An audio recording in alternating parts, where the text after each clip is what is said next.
The next area of application is helping underdeveloped countries like the Middle East and Africa. There are a lot of countries in the world which have all sorts of problems. Problems with infrastructure, problems with disease, problems with poverty, problems with AIDS, problems with their political systems, problems with genocide and ethnic cleansing and warfare, problems with just not enough clean water, and there are a lot of nonprofit and charity organizations in the US and in developed countries that are trying to help raise the Middle East and help to raise Africa. For example, the Bill Gates Foundation is helping in Africa with various vaccines and so forth. And there's many of these kinds of foundations. The problem, though, is that unless they take a spiral approach to addressing these problems, then you can pour billions and billions and hundreds of billions of dollars into these countries without getting much return on your investment. And especially when we're talking about dealing with the various political problems that exist in these societies. What we're talking about is political problems that stem from a low level of development on the spiral. So perhaps the most obvious recent example of this sort of blunder of not approaching underdeveloped countries from a spiral perspective is what happens in the Middle East.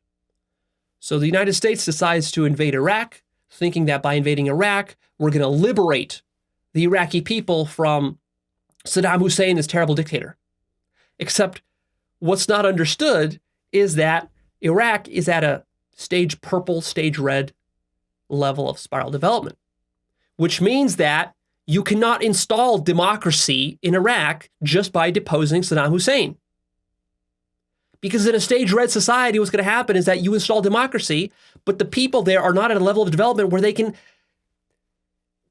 they can buy into democracy. See, the majority of Iraqis are like a stage red, maybe even lower. So what they need is a strong leader. And that's what Saddam Hussein was. Was he violent and bloodthirsty? Of course he was. That's part of what it takes to be a successful leader at stage red, because he has other people there who are going to overpower him if he's not like that. So what a lot of people in democratic countries naively assume is that, hey, all we got to do is we just got to depose the dictators and we just got to distribute democracy and it's all just going to work out. No, it won't. Because first what you need to do is you need to raise the level of development and consciousness of the entire population, including all the poor and sick people, all the business people, all the religious clerics and leaders. You'd have to transform all of that, which is going to take you hundreds of years of education and work to do that.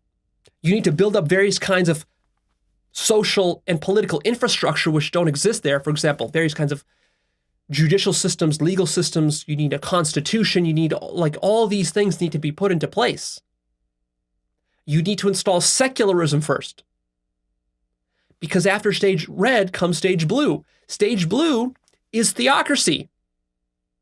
So if you give a democracy to a stage red/blue Middle Eastern country, what's going to happen is they're going to create a theocracy out of that. And then the religious majority there, who's going to be running the theocracy, is going to persecute and ethnically cleanse the religious minorities. Because stage blue doesn't acknowledge yet the validity of minority opinions and perspectives. That only comes at stage orange and above, and really at stage green. See, so if our military leaders and political thinkers understood spiral dynamics, they would have a very different approach to all sorts of geopolitical issues around the world. Also, of course, if they weren't just coming from a stage orange perspective where they were doing all of this out of personal greed and personal gain by benefiting the military-industrial complex and so forth, if they themselves were leading from a stage yellow perspective where they were actually trying to help these countries and not just to exploit them for oil or to exploit them for various kinds of military contracts and so forth, that would be a very different way to run the government. And of course, the problem is that the United States leadership is not at stage yellow yet. So the reason we're fucking up in the Middle East is because we ourselves are not developed enough yet.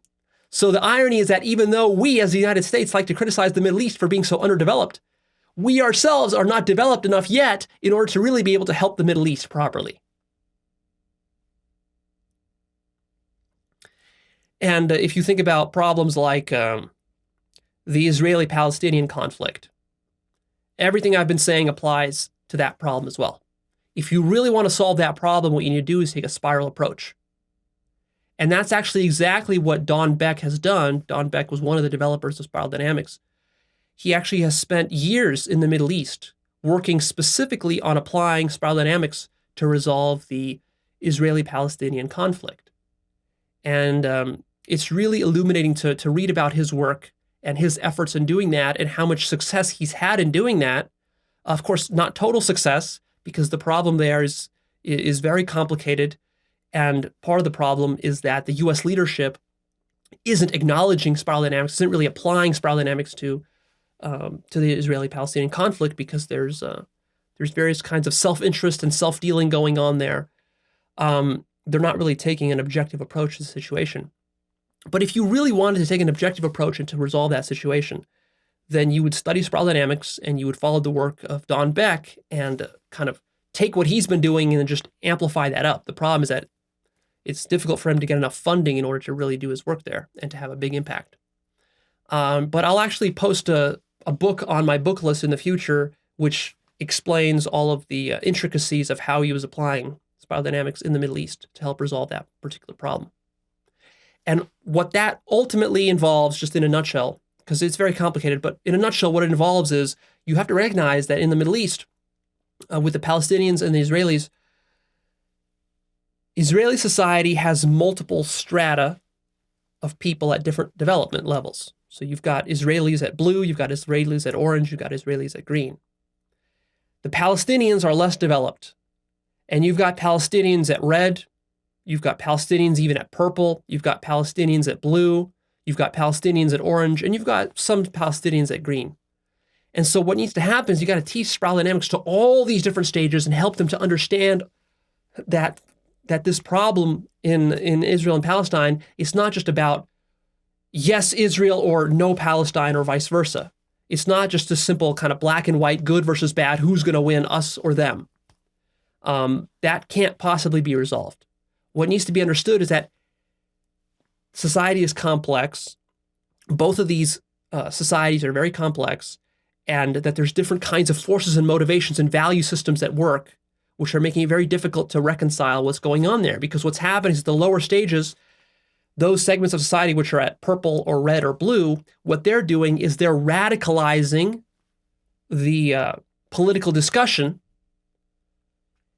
and they're radicalizing the higher stages like orange and green, and making everybody kind of ultra-nationalistic and fighting only for their side and unwilling to see that they need to come together and to understand that there's kind of a spiral at work, and that really there's more common factors between the Palestinians and Israelis than just their religious differences or their geopolitical self-interests.